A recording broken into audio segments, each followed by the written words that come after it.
Well, if you're a Falcons fan and you were hoping that the Arthur Smith era was going to represent a fresh change, a good change, a positive direction for the Falcons organization in 2021, you were probably at least mildly to, if not more than mildly, disappointed.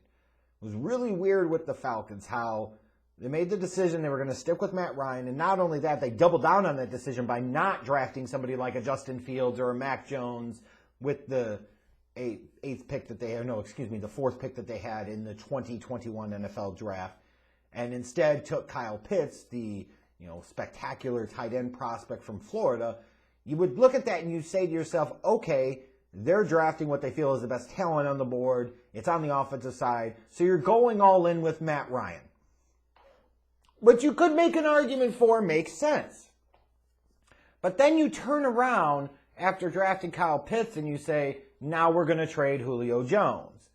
And you could say whatever you want about how that all went down last offseason and Julio kind of pushing his way out. But the reality is you can always find a way to not have to do something if you really want to. That's all I'm going to say. But they go all in with Matt Ryan and then immediately trade away the future Hall of Famer and Julio Jones. Just really weird, really odd. And, it was a odd, weird season for the Falcons. You're hoping and Arthur Smith comes in and the offense, is really clicking behind Matt Ryan. The defense, you get what you get. When you talk about the Falcons, certainly in recent years, but instead, the offense took a shit dive in year number one. Now, some of that certainly is due to the fact that Calvin Ridley picked up his ball and went home and retired during the course of the season for whatever the hell that was all about. So now after you've traded Julio Jones, you also lose Calvin Ridley for a good portion of the season. So your top two pass catchers from the past couple of years are out the door. Matt Ryan, no surprise, had a bit of a down year. He was under 4,000 passing yards, only 20 touchdowns. If your statement was, we're going to go all in behind the guy that's been the face of the franchise for the past decade plus, you got to hope that he doesn't have one of his worst seasons that he's had in several years, because then your decision looks really, really bad. Kyle Pitts had a really good rookie season, especially when you look at a tight end.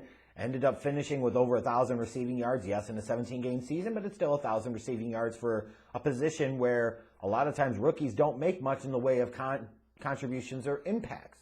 But then you look offensively, their offensive line certainly had some struggles throughout the year. Cordell Patterson was their leading rusher, and he's a nice kind of gadget guy.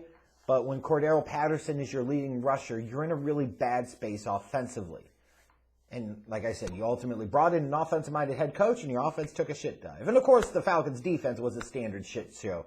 26th in total yards allowed, 29th in points allowed, butt-naked rear last in terms of sacks. So they weren't getting to the quarterback, and they weren't frickin' stopping anybody and allowing basically everybody to score whatever the hell they needed to win.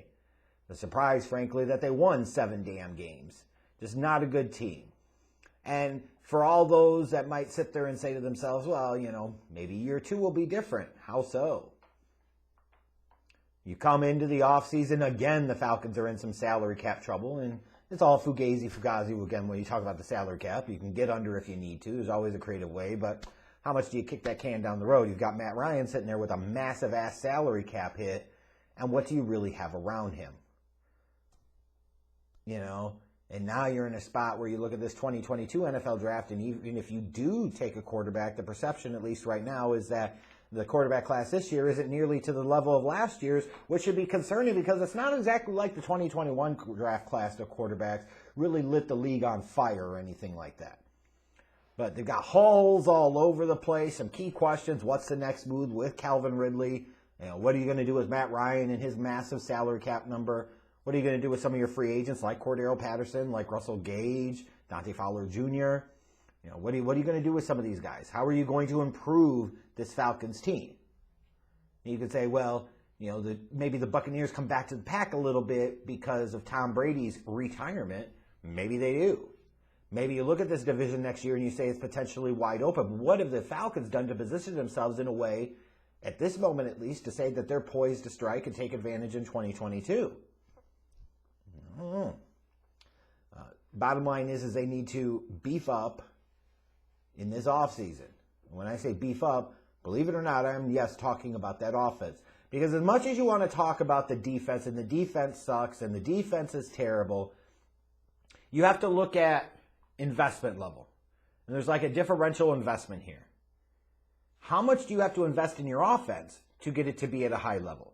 Versus how much do you have to invest in your defense to get it to a similarly high level? Well, when you look at some of the pieces they do have on offense, you say naturally the offense is what's going to require less investment overall in order to get to that high level. So that's the place you should invest. Combined with the fact that you have to have that offense in the NFL. You don't have to have a great defense to win in the NFL. You damn sure better have a great offense to win in the NFL. The Falcons' priority this offseason, contrary to what I'm sure a lot of you are going to think or believe, should be beefing up that offense. You made the statement that you were going to roll with Matt Ryan. And if you do that, then you have to go all in there. No matter what you end up figuring out with Calvin Ridley, even if you trade, especially if you trade him away, but even if you didn't, you somehow got him to come back in 2022, you're still going to need to address that wide receiver position. They desperately, badly need a playmaker at running back. They need some type of three-down guy. I certainly could argue that they need some help on that offensive line, specifically at right tackle, because the right tackle sucks cock. Not literally, but figuratively. You know what the hell I mean. Yeah, you've got needs on the front seven of that defense. I also think on the back end of that defense in the secondary. Now, they got needs all over the place. But when I look at this Falcons team philosophically, it all begins and ends with Matt Ryan. And as long as he's the guy, you've got to build the team in a Matt Ryan-centric kind of way, which is not building up the defense first. It is building up the offense first. Because the reality is this, is that the Falcons' offense is a little bit better in 2022, and they might win that division. Like, if you think about it, you've got Kyle Pitts in year 2, you assume. He stays healthy. He's going to have an even better year than he did as a rookie, and he already had 1,000 receiving yards as a tight end as a rookie, which is really good stuff. You know, now you add at least one legit weapon outside, add a legit weapon in the backfield, improve that offensive line a little bit, you're probably talking about a top 8 to 10 offense in the league. No guarantee of anything, but I'm sorry, but if you tell me that you got a top 10 offense, I feel pretty good about your chances to at least potentially make the playoffs.